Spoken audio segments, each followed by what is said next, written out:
আজকের এই গুরুত্বপূর্ণ অনুষ্ঠানের সভাপতি, ঐক্যমত্য কমিশনের সম্মানিত সভাপতি, মাননীয় প্রধান উপদেষ্টা, উপদেষ্টা মণ্ডলী, ঐক্যমত্য কমিশনের সদস্যবৃন্দ, আজকে আসলে আমাদের বাংলাদেশের ইতিহাসে এই সময়টা অনন্য। কারণ এই মাননীয় প্রধান উপদেষ্টা ডক্টর মোহাম্মদ ইউনূসের নেতৃত্বে যখনই তিনি রাজনৈতিক দলগুলো ডাকেন, আমরা দেখছি যে কেউ বিলম্ব না করে সাথে সাথে ওনার ডাকে চলে আসেন, বারবার চলে আসছেন। এটা বাংলাদেশের ইতিহাসে অতীতে খুব কমই ঘটেছে। তো এই বিষয়টাকে আমাদের কাজে লাগাতে হবে। আমরা দেখছি যে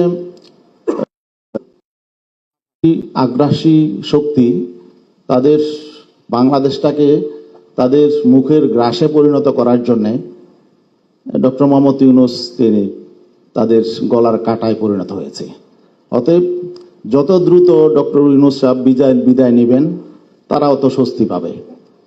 তো যাই হোক, আমরা চাই এই বাংলাদেশটা যেই প্রত্যাশা নিয়ে আমাদের জুলাই বিপ্লব হয়েছে, এই প্রত্যাশা পূরণ হোক এবং যোগ্য নির্বাচন হোক।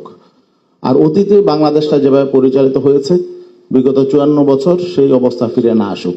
এই জন্য প্রয়োজনীয় সংস্কারের উদ্যোগ নেওয়া হয়েছে। আমরা দেখছি কিছু অগ্রগতি হয়েছে, কিন্তু মানুষের মধ্যে একটা প্রচারণা আছে যে এই 9-10 মাসে এই অন্তর্বর্তী সরকার কিছুই করতে পারে নাই, অতএব তাদের দ্রুত বিদায় নেওয়া উচিত।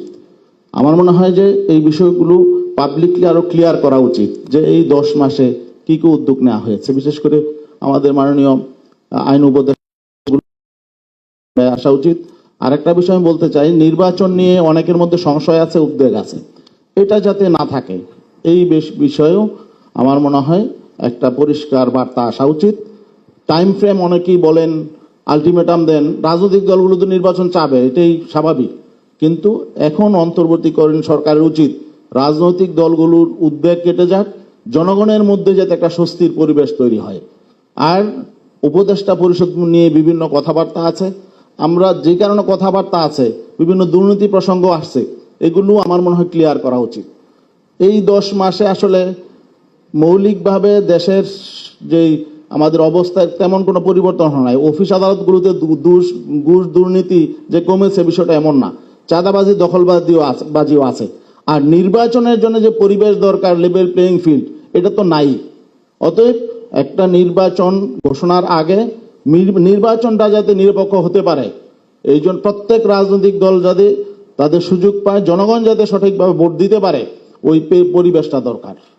ওই পরিবেশটা অতীতে ছিল না, সামনে যাতে পরিবেশটা তৈরি হয়। এখন আইন শৃঙ্খলা পরিস্থিতি খুবই খারাপ অবস্থা, ভালো না, আমরা এটা প্রত্যাশা করি না।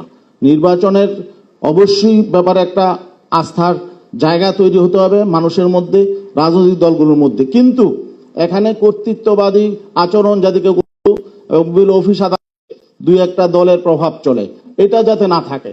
এটা যতক্ষণ থাকবে লেভেল প্লেইং ফিল্ড হবে না।